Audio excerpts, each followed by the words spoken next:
கரம் கொடு. வாடா என் மகனே தந்தை என பதவி கொடு.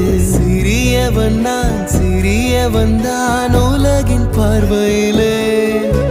பெரியவன் நான் பெரியவன் தான் உந்தன் கண்களிலே.